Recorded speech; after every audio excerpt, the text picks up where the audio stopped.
Mark chapter 14, the Last Supper with the disciples. The Passover observance began 2 days later, an annual Jewish holiday when no bread made with yeast was eaten. The chief priests and other Jewish leaders were still looking for an opportunity to arrest Jesus secretly and put him to death. But we can't do it during the Passover, they said, or there will be a riot. Meanwhile, Jesus was in Bethany, at the home of Simon the leper. During supper, a woman came in with a beautiful flask of expensive perfume. Then, breaking the seal, she poured it over his head. Some of those at the table were indignant among themselves about this waste, as they called it. Why, she could have sold that perfume for a fortune and given the money to the poor.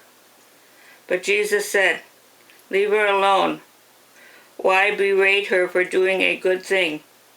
You will always have the poor among you, and they badly need your help, and you can aid them whenever you want to, but I won't be here much longer. She has done what she could, and has anointed my body ahead of time for burial. And I tell you this in solemn truth, that wherever the good news is preached throughout the world, this woman's deed will be remembered and praised." Then Judas Iscariot, one of the disciples, went to the chief priests to arrange to betray Jesus. When the chief priests heard why he had come, they were excited and happy, and promised him a reward. So he began looking for the right time and place to betray Jesus. On the first day of the Passover, the day the lambs were sacrificed, his disciples asked him where he wanted to go to eat the traditional Passover supper. He sent 2 of them into Jerusalem to make the arrangements. "As you are walking along," he told them, "you will see a man coming toward you carrying a pot of water. Follow him. At the house he enters, tell the man in charge, 'Our master sent us to see the room you have ready for us, where we will eat the Passover supper this evening.' He will take you upstairs to a large room all set up. Prepare our supper there." So the 2 disciples went on ahead into the city and found everything as Jesus had said, and prepared the Passover. In the evening Jesus arrived with the other disciples, and as they were sitting around the table eating, Jesus said, "I solemnly declare that one of you will betray me, one of you who is here eating with me." A great sadness swept over them, and one by one they asked, "Am I the one?" He replied, "It is one of you 12 eating with me now. I must die as the prophets declared long ago. But oh, the misery ahead for the man by whom I am betrayed. Oh, that he had never been born." As they were eating, Jesus took bread and asked God's blessings on it, and broke it in pieces and gave it to them and said, "Eat it, this is my body." Then he took a cup of wine and gave thanks to God for it, and gave it to them, and they all drank from it.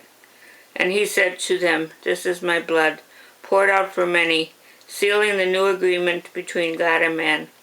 I solemnly declare that I shall never again taste wine until the day I drink it in the kingdom of God." Then they sang a hymn and went out to the Mount of Olives. "All of you will desert me," Jesus told them, "for God has declared through the prophets, 'I will kill the shepherd and the sheep will scatter.' But after I am raised to life again, I will go to Galilee and meet you there." Peter said to him, "I will never desert you, no matter what the others do." "Peter," Jesus said, "before the cock crows a second time tomorrow morning, you will deny me 3 times. "No," Peter said, "not even if I have to die with you. I will never deny you." And all the others vowed the same.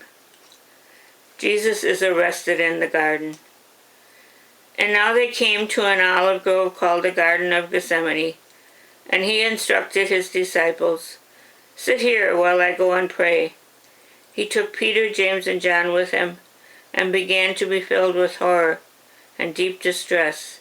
And he said to them, "My soul is crushed by sorrow to the point of death. Stay here and watch with me."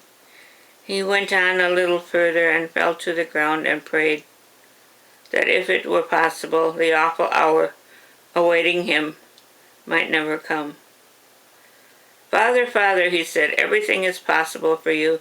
Take away this cup from me, yet not what I want, your will be done."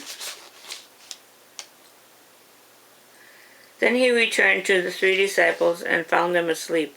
"Simon," he said, "asleep? Couldn't you watch with me even 1 hour? Watch with me and pray, lest the tempter overpower you. For though the spirit is willing enough, the body is weak." And he went away and prayed repeatedly his pleadings. Again he returned to them and found them sleeping, for they were very tired and they didn't know what to say. The 3rd time, when he returned to them, he said, "Sleep on, get your rest. But no, the time for sleep has ended. Look, I betrayed into the hands of wicked men. Come, get up. We must go. Look, my betrayer is here." And immediately, while he was still speaking, Judas arrived with a mob equipped with swords and clubs, sent out by the chief priests and other Jewish leaders. Judas had told him, "You will know which one to arrest when I go over and greet him. Then you can take him easily." So as soon as they arrived, he walked up to Jesus. "Master," he exclaimed, and embraced him with a great show of friendlessness. Then the mob arrested Jesus and held him fast. But someone pulled a sword and slashed at the high priest's servant, cutting off his ear. Jesus asked them, "Am I some dangerous robber that you come like this, armed to the teeth to capture me? Why didn't you arrest me in the temple? I was there teaching every day." But these things are happening to fulfill the prophecies about me. Meanwhile, all his disciples had fled. There was, however, a young man following along behind, clothed in a linen nightshirt.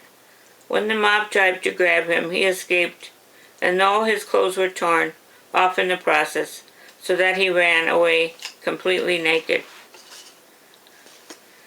Jesus was led to the high priest's home, where all the chief priests and other Jewish leaders soon gathered. Peter followed far behind, and they slipped into the gates of the high priest's residence and crouched behind a fire among the servants. Inside, the chief priests and the whole Jewish Supreme Court were trying to find something against Jesus that would be sufficient to condemn him to death. But their efforts were in vain. Many false witnesses volunteered, but they contradicted each other. Finally, some men stood up to lie about him and said, "We heard him say, 'I will destroy this temple and made with human hands, and in 3 days I will build another made without human hands.'" But even then they didn't get their stories straight. Then the high priest stood up before the court and asked Jesus, "Did you refuse to answer this charge? What do you have to say for yourself?" To this Jesus made no reply. Then the high priest asked him, "Are you the Messiah, the Son of God?" Jesus said, "I am, and you will see me sitting at the right hand of God and returning to earth in the clouds of heaven." Then the high priest tore at his clothes and said, "What more do I need? Why wait for witnesses? You have heard his blasphemy. What is your verdict?" And the vote for the death sentence was unanimous. Then some of them began to spit at him, and they blindfolded him and began to hammer his face with their fists. "Who hit you that time, you prophet?" they jeered.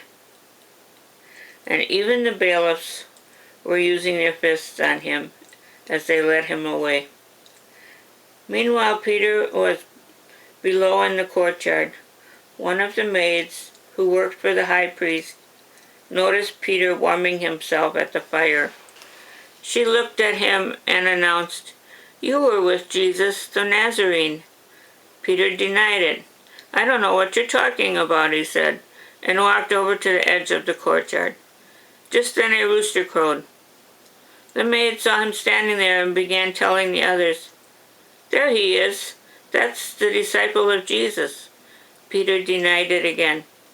And a little later, others standing around the fire began saying to Peter, "You are too one of them, for you are from Galilee." He began to curse and swear. "I don't even know this fellow you are talking about," he said. And immediately the rooster crowed the second time. Suddenly Jesus' words flashed through Peter's mind.